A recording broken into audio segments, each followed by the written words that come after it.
Consideremos, hermano, el tema de la muerte. Aunque no es, hermanos, un tema agradable, a nadie le gusta que le recuerden de que ya nos vamos a morir. Es algo que no es bonito, es desagradable hasta en cierto punto.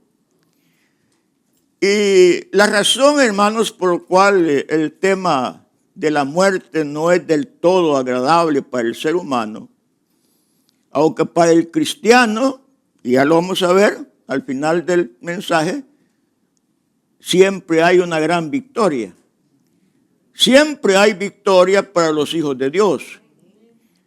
Aunque este tema, hermanos, no sea agradable, parece que nos da a veces cierto temor, cierta preocupación, porque es algo, la muerte es algo inevitable. Está dada para todos los hombres, excepto para aquellos dos que ya ustedes conocen, que el Señor se los llevó así, sin que probaran, sin que pasaran por el valle de la muerte, que fueron Enoc y Elías. Pero ahí todo ser humano tiene que pasar por ese momento. Y la razón, hermanos, por la cual el ser humano siente cierta aprehensión, cierto temor, es porque la muerte no estaba en los planes de Dios. El hombre no fue creado para que muriera. Dios no lo creó para que el hombre muriera. Porque la Escritura nos dice que el hombre fue creado a la imagen y semejanza de Dios. A la imagen y semejanza de Dios. Y en atención a la perfección de Dios, y que Dios creó al hombre en esa perfección, entonces no existía la posibilidad de que el hombre se deteriorara en su cuerpo físico, ni existía la posibilidad de la mortalidad para el ser humano, porque había sido creado a la imagen y semejanza de Dios. No parecido a la imagen, no, a la imagen y semejanza de Dios. Entonces no era el plan de Dios de que el hombre muriera, de que el hombre se desgastara físicamente, que el hombre se deteriorara. Ese no era el plan de Dios. Si la muerte entró, dice la Escritura, fue por causa del pecado. Esa fue la razón. Esa fue la razón, la causa que originó que viniera la muerte al ser humano. Dios le había dicho a aquella pareja que creó allá en el Edén, Dios le dio órdenes al primer hombre que podía comer de todo árbol que hubiera en aquel huerto que Dios había plantado, menos del árbol de la ciencia del bien y del mal, porque el día que de él comieres, ciertamente morirás. Y el hombre efectivamente murió ese mismo día en que comió lo que Dios le había ordenado que no comiera. Ya lo veremos después. Entonces fue por causa del pecado. Por eso dice el verso que hemos leído: por tanto como el pecado entró en el mundo por un hombre, por un tan solo hombre, y por el pecado la muerte, así la muerte nos pasó a todos nosotros, porque todos pecamos. Esa es la señal de que todo hombre ha pecado, de que tiene que morir. Si un hombre no hubiera pecado, pues quizás no muriera. Pero como todos hemos pecado, entonces el hombre tiene que morir. Por eso, hermanos, como la muerte es algo extraño, es algo hostil al ser humano, eso es la razón por la cual se le siente temor a la muerte. Y todo el mundo le teme a la muerte. No me va a decir a uno, no, yo no tengo miedo a la muerte. Yo no tengo miedo a todo el mundo, hermanos. Y si no, vea, hermanos, cuando usted se enferma o cuando nos enfermamos, ¿por qué vamos al médico? ¿Ah? ¿Por qué vamos al médico? ¿Por qué tomamos la medicina? Precisamente por eso, porque le tenemos temor a la muerte, a ese momento. Y por eso queremos, hermanos, ver la forma como la vamos alargando. No es que la vamos a evitar al final, sino que queremos irla atrasando. Pero al final va a llegar. Pero es algo extraño y es algo hostil. Porque la muerte es primero la expresión de la ira divina. Dios ordenó algo al hombre que no lo hiciera y el hombre lo hizo en contra de la voluntad de Dios. Dios expresa su ira. Entonces la muerte es una expresión en primer lugar de la ira divina. Dice el libro de los Salmos, Salmo 90, porque con tu ira somos consumidos y somos aterrados con tu indignación. La ira, por la ira de Dios es que somos consumidos y aterrados.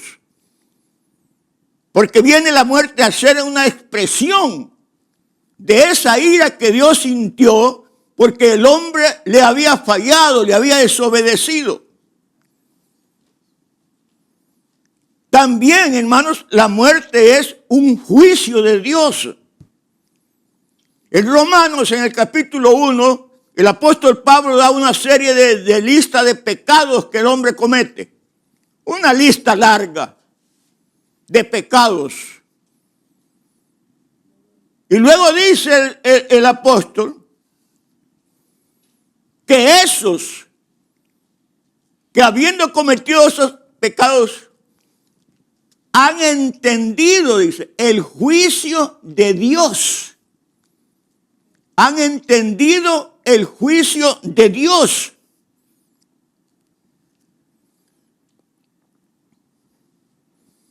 Y aún así los practican, sabiendo que eso lo lleva a la muerte. Y no solo eso. No solamente es la expresión de la ira divina, no solamente es un juicio, sino que es la paga. Es el castigo. Porque dice la Escritura que la paga del pecado es la muerte. El hombre tiene que pagarlo, hermanos. Es la muerte. Es un castigo de Dios. Por eso a nadie le gusta. ¿A quién le gusta que lo castiguen? A nadie. Aún la misma Biblia dice que a nadie le gusta que lo castiguen. A nadie le gusta que le muestren ira. A nadie le gusta que lo juzguen. A nadie le digan que es un castigo de Dios la muerte. Por eso hay ese temor. Por eso hay esa aprehensión.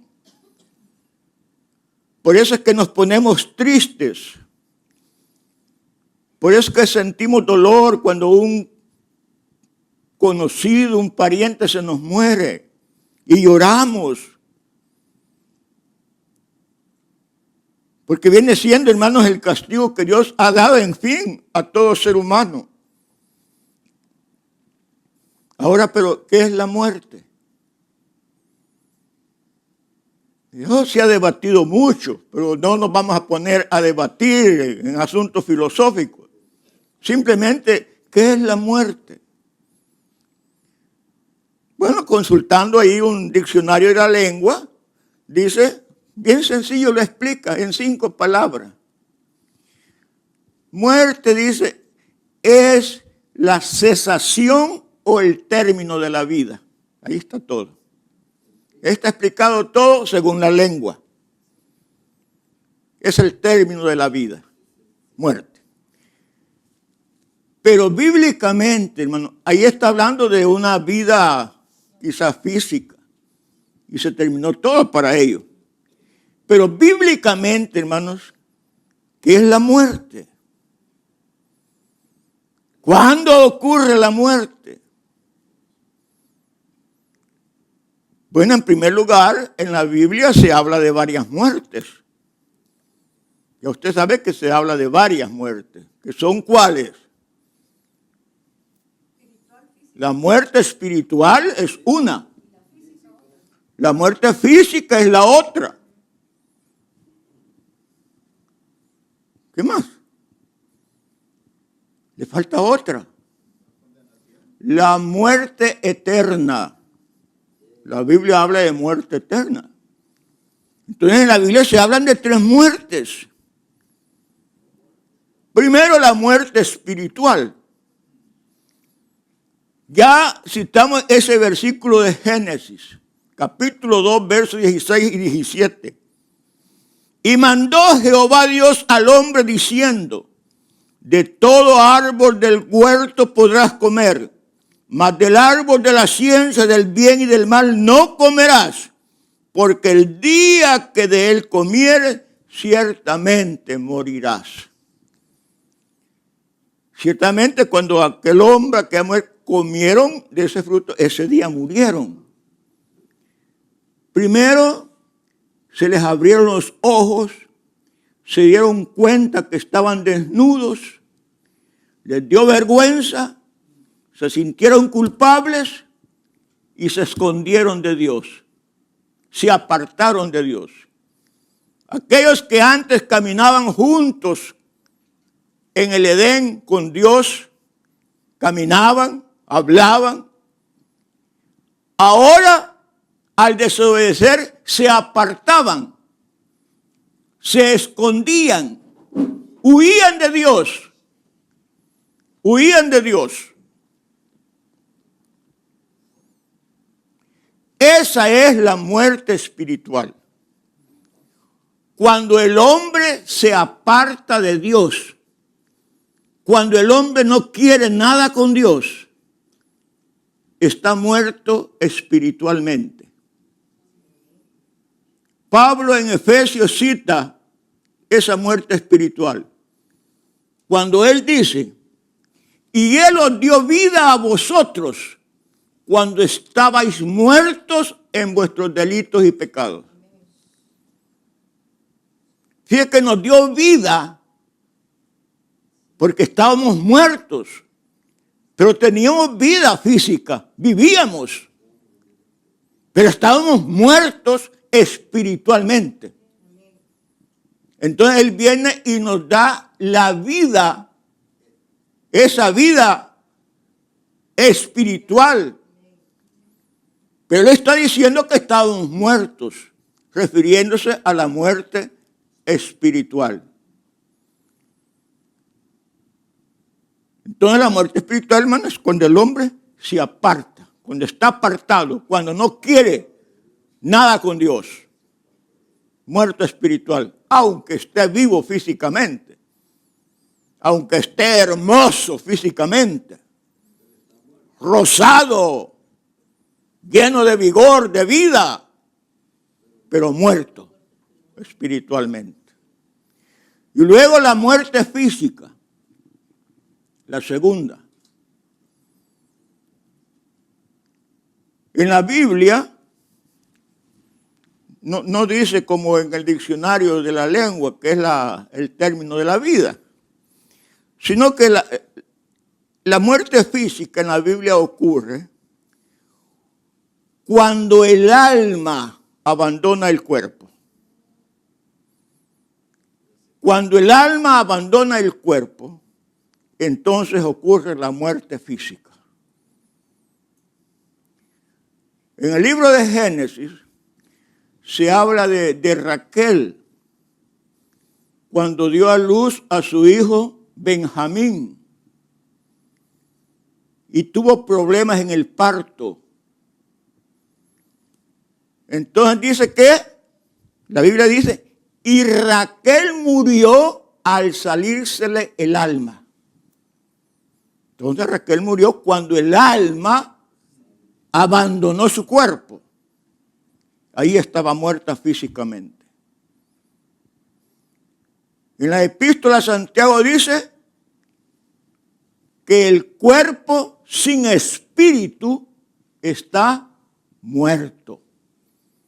Entonces cuando le falta, cuando sale ese aliento de vida, ese aliento espiritual, el alma, el cuerpo físico muere.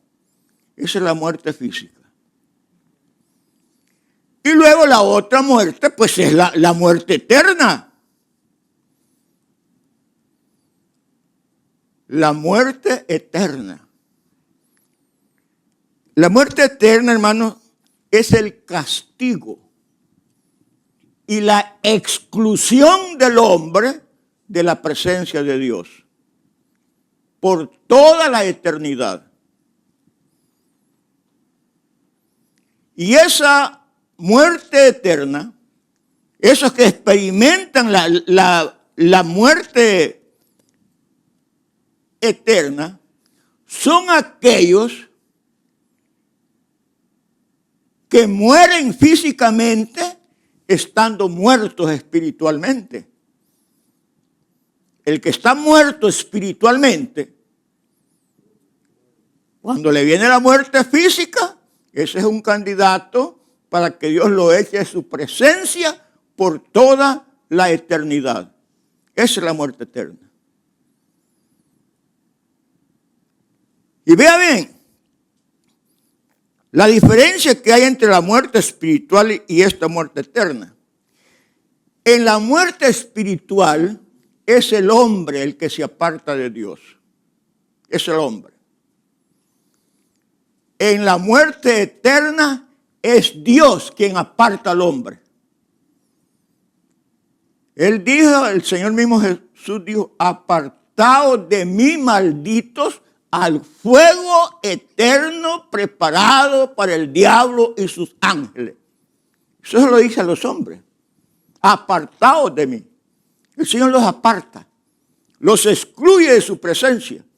Y no por un periodo corto, no es por toda la eternidad. Por toda la eternidad. Su destino final es el lago de fuego, como dice en Apocalipsis. El mismo infierno. Entonces, hermanos, la Biblia nos habla de esas tres muertes. Muerte espiritual, la muerte física y la muerte eterna. Entonces, hermanos,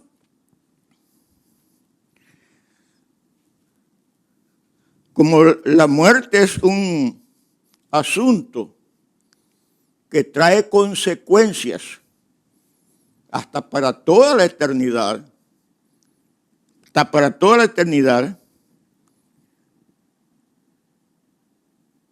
es importante que veamos algunas consecuencias, podríamos decir, de que nos trae la muerte. En primer lugar, hermano, es una realidad inescapable que todos tenemos que pasar por ese momento para rendir cuentas a nuestro Hacedor. Todos tenemos que rendir cuentas. Aún el incrédulo y aún el creyente.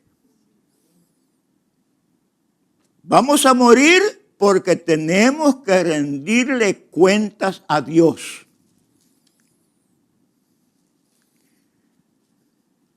Bueno, el incrédulo es fácil, simplemente el Señor lo manda al infierno y estuvo. Allá al final, ¿verdad? Eso lo vamos a explicar en el siguiente estudio que voy a dar sobre este tema. No vamos a terminar hoy, vamos a dejarlo, de ahí lo voy a explicar. Pero para nosotros, también, hermanos, tenemos que darle cuenta a nuestro Hacedor. La Biblia dice en Hebreos, y está establecido que el hombre muera una vez y después de esto el juicio. El juicio. Pero ahí el juicio no está hablando del juicio final, que eso ocurre hasta un tiempo después. Inmediatamente hay juicio tanto para el incrédulo que es enviado al Hades, y hay juicio para el creyente que tenemos que darle cuentas a nuestro Señor de lo que hicimos, de nuestras obras mientras estábamos en el cuerpo. Nosotros, hermanos, nos vamos a presentar ante el tribunal de Cristo después de nuestra muerte. Ya hace años y años hablamos sobre ese tribunal de Cristo, que es, ¿cómo se acuerda a alguien el nombre de ese tribunal de Cristo? La palabra griega. Lo hablamos hace tiempos, hermano. La Bema. Bema o tribunal de Cristo. ¿Ah? Bematus. Entonces, hermanos, ¿qué vamos a hacer ahí delante del tribunal de Cristo? Allí, hermanos, va a ser un momento en que el creyente va a recibir su recompensa o no la va a recibir o la va a perder. En 1 Corintios se nos habla de que nuestro fundamento es Cristo. Pero mire, dice el apóstol, cada uno cómo edifica sobre ese fundamento.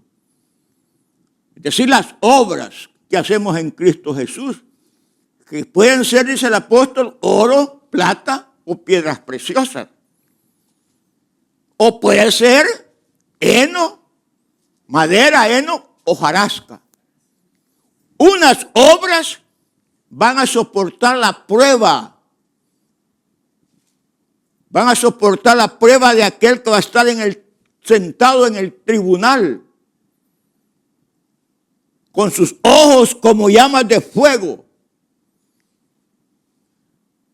Y las obras que resistan esa prueba de cada creyente, él va a recibir la recompensa. Porque fueron obras que fueron agradables a Dios. Pero otros no hicieron esas obras así.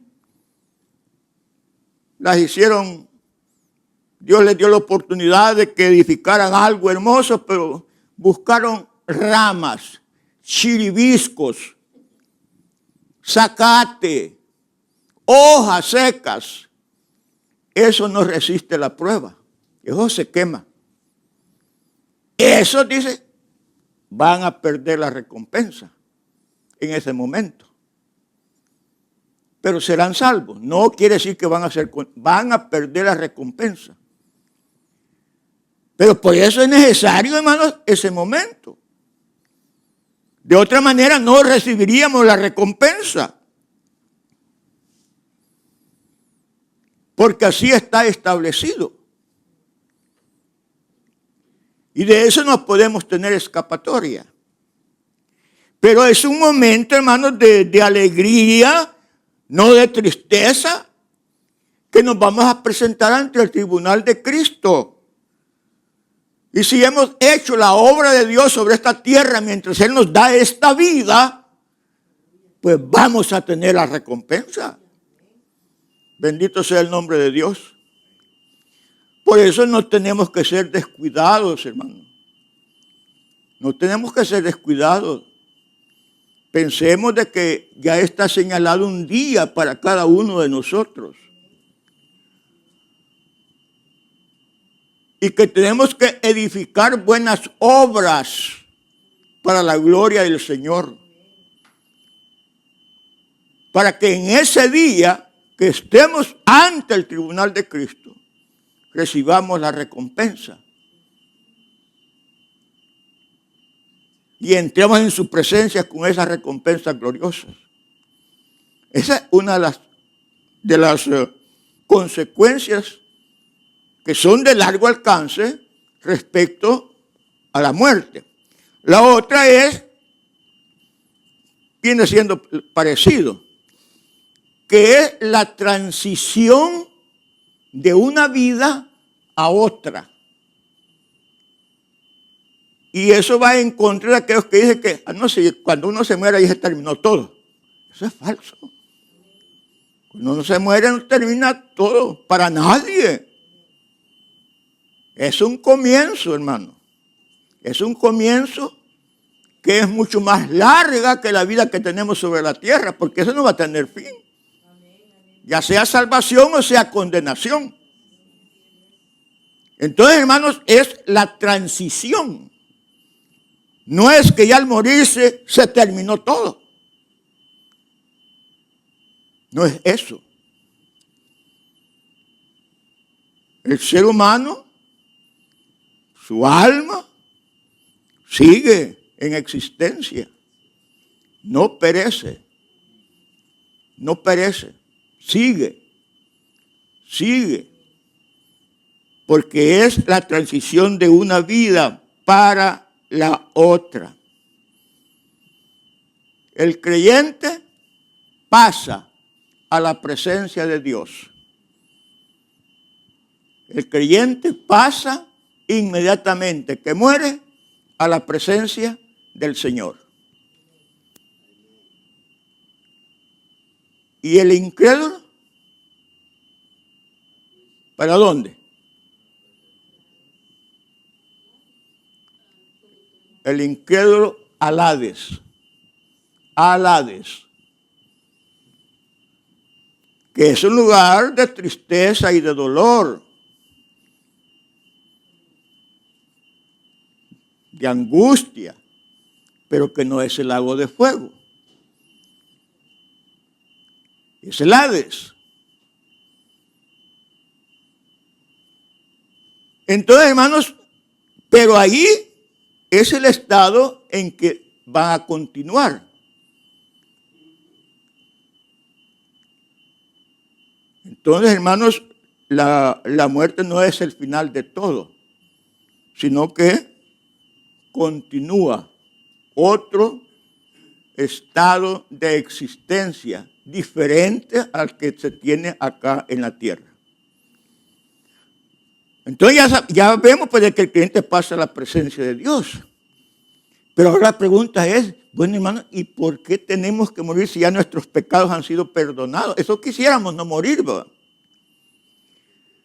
Porque ya somos nueva criatura en Cristo Jesús, nuestros pecados han sido perdonados y ya ninguna condenación hay para los creyentes en Cristo Jesús. Ya no hay ninguna condenación para el que está en Cristo Jesús. Sin embargo, la sentencia siempre está. Aunque para el cristiano la muerte ya no viene siendo como un castigo como lo es para el incrédulo. Ya no lo es. Ahora la muerte es necesaria para nosotros, hermano. Es necesaria porque nosotros en esta tierra somos extranjeros y peregrinos. Fijémonos bien en eso, hermano. La Biblia dice que nuestra ciudadanía está allá en los cielos. Usted puede tener un montón de pasaportes que le digan australiano, salvadoreño, chino, de lo que sea. Pero eso acá es temporal. La ciudadanía del creyente es allá en los cielos. Nuestra ciudadanía está en los cielos porque aquí vamos de pasada. Somos extranjeros y peregrinos. Eso es, hermano, lo que creyeron sinceramente los hombres de fe que nos habla el libro de Hebreos en el capítulo 11. Que ellos andaban de un lugar para otro porque eran extranjeros y peregrinos, dice. Extranjeros y peregrinos. Y tenían su mirada en la patria celestial. Aunque aquí dice la Escritura, ellos no recibieron las promesas.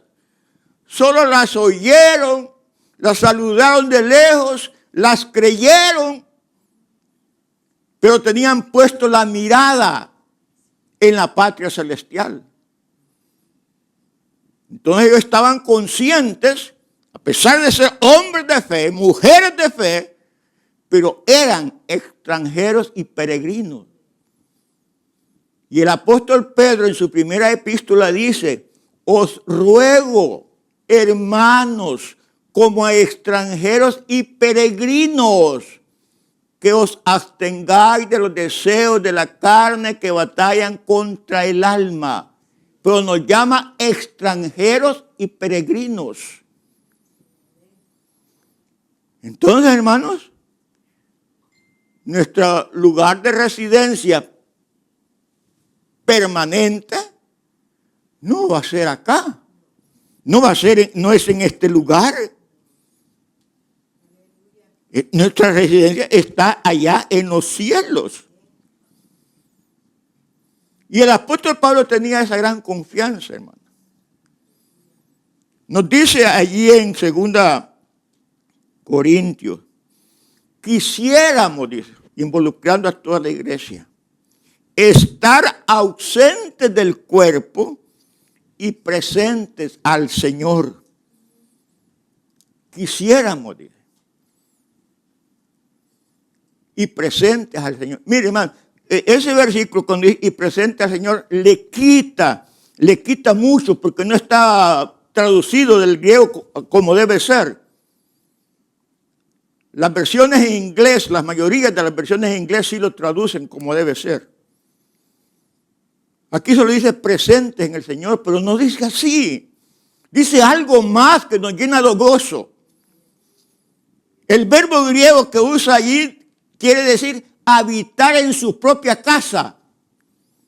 Entonces ese versículo debería decir, quisiéramos estar ausentes del cuerpo y en casa con Cristo Jesús.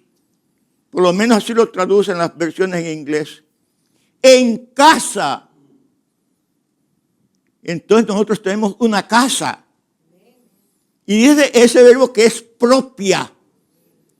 Estar en casa propia con el Señor. Ese así, hermano, me llena de alegría y de gozo. De saber que voy para mi casa. Aquí no tengo casa, hermano. Como algunos de ustedes también. Otros tienen, pero otros no. Pero esa no es su casa. Esa ahí la va a dejar. La va a dejar. Tenemos una casa no hecha de manos allá en los cielos. Y la Biblia dice que es nuestra casa. Y que allí vamos a estar con el Señor. Bendito sea el nombre de Dios, hermano. Por eso el apóstol Pablo decía, para mí el vivir es Cristo y el morir es ganancia, decía. Es ganancia. Y entonces él se ponía en estrecho, porque amaba a la iglesia, a los hermanos de la iglesia, quería hacer la obra de Dios. Y no había nada que hacer, si seguir en la obra, enseñando, predicando o estar con Cristo. De ambas cosas, dije, estoy en estrecho, pero al final concluía, pero estar con Cristo es muchísimo mejor. ¿Bien? Al estar con Cristo es muchísimo mejor. Entonces, hermanos, eso nos debe llenar a nosotros de gozo, de que aunque es algo temeroso, es algo duro a lo que tenemos que enfrentarnos, pero mire todas las promesas del Señor. Y la muerte también es el único medio en que podemos alcanzar todas las promesas de Dios para nuestra vida. Todas las promesas de Dios. Entonces, no es para el cristiano una derrota, sino una victoria. No debe ser, hermanos, algo que al cristiano lo va a angustiar o lo va a entristecer. Porque vemos, hermanos, lo que el Señor tiene para nosotros. Y aún en ese momento difícil, Dios estará con nosotros. Dice la Biblia en Proverbios, porque Dios, este Dios, dice, es Dios grande, eternamente y para siempre. Y dice, y Él nos guiará aún más allá de la muerte. Bendito Dios. Y Él nos guiará aún más allá de la muerte. No estaremos solos, hermano. No estaremos solos.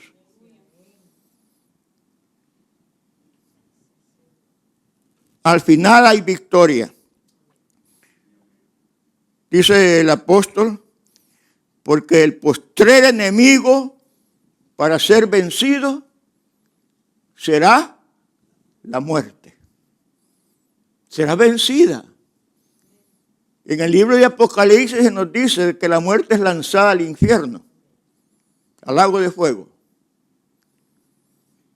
Y se nos dice que ya en ese tiempo ya no habrá más muerte para nosotros. Ya no habrá más dolor ni más lágrimas. Porque la muerte ha sido vencida. Y ha sido echada al lugar donde debe permanecer para siempre. Entonces, hermanos, hay victoria para el cristiano. No es un lugar, no es algo, hermanos, que nos vamos a enfrentar con espanto. Ya sabemos lo que el Señor nos tiene. Aunque acá en el presente tiempo, y puedo decir que el verdadero cristiano no le siente tanto temor a la muerte. Lo que le siente temor el cristiano es al proceso. Es al proceso. Porque vamos en ese proceso. A eso es lo que le tiene el temor cristiano. ¿Vale? Al proceso. Porque eso es lo que nos lleva, hermanos, lo que les dije anteriormente. Y en ese proceso nos envejecemos, nos enfermamos, sufrimos dolencias. Le tenemos temor a otras enfermedades serias que pueden venir. Y a eso es a lo que le tememos. Y por eso es que buscamos el auxilio. Le pedimos a Dios que nos sane. Le pedimos a Dios que nos fortalezca. Y luego corremos donde el médico. A que nos dé la medicina. Pero es porque le tenemos miedo al proceso. Al proceso. Y en ese proceso, pero es una verdad, lo que le puedo decir es una verdad. Aún muchos quieren encubrirlo. Si no, fíjense en la industria de los cosméticos, hermano. ¿Pero por qué? Porque la gente le tiene miedo a ese proceso y quiere encubrirlo. Y usan toda clase de menunjes y cremas y pinturas y esto, y el pelo verde, el pelo azul, de todos colores. Es el proceso. Y la gente quiere detenerlo. No se puede. Eso es. No es natural, porque la gente, no, si es natural es que uno se envejezca, que uno se muera. No es natural. Es innatural. Porque ese no fue el plan de Dios. Por eso es que le tememos, porque no es natural. La muerte es natural. No, la muerte no es natural. Es innatural. Por eso le tenemos temor. Pero para el cristiano hay un grito de victoria. ¿Dónde está, oh muerte, tu aguijón? ¿Dónde, oh sepulcro, tu victoria? No hay victoria. Cristo Jesús es el victorioso. Y el que está en Cristo Jesús también tiene la victoria del Señor. Y al final vamos a vivir en esas mansiones de gloria que aquí la palabra dice es nuestra casa. Y es a donde vamos a estar para siempre con el Señor. Entonces, hermano, aunque al principio diga que es desagradable, al final de cuentas no es desagradable. No. Si estar con Cristo, dice, es muchísimo mejor. Pero no vamos a estar con Cristo si no pasamos por este evento, a no ser que Él venga antes. Y entonces sí, seremos transformados en un abrir y cerrar de ojos, que eso es maravilloso. Ahí no vamos a tener necesidad de pasar por el valle de la muerte. Ahí no hay necesidad. Ahí no va a haber llanto ni dolor, porque va a ser un momento maravilloso cuando el Señor venga por su iglesia. Y Dios quiere que viniera en este momento. Y así nos vamos con el Señor. Pero como no depende cuando nosotros queremos, la iglesia solo dice, sí, ven Señor. Esa es la oración de la iglesia. Sí, ven Señor. Pero el Señor va a venir en su momento. Que nosotros no sabemos. Eso fuera lo ideal. Que aquí nos vamos todos con el Señor. Pero mientras Él no venga, tenemos que seguir con el proceso. Pero hay esperanza. Hay esperanza. Ese en Proverbios también que dice que para el creyente, para el justo, el justo tiene esperanza en la muerte, dice Proverbio. El justo tiene esperanza aún en la muerte. Esperanza de estar para siempre con el Señor. Esperanza de ir a vivir a esa patria, a esa casa, como dice la Escritura. Entonces, hermanos, es inevitable ese evento, pero no es para que tengamos temor, sino para que estemos preparados. Para que nos preparemos y veamos todas las bendiciones que Dios tiene para nuestra vida después de ese momento, que puede en principio parecer doloroso, pero al final de cuentas, para el creyente es victorioso. Bendito sea el nombre de Dios. Dios les bendiga, hermano.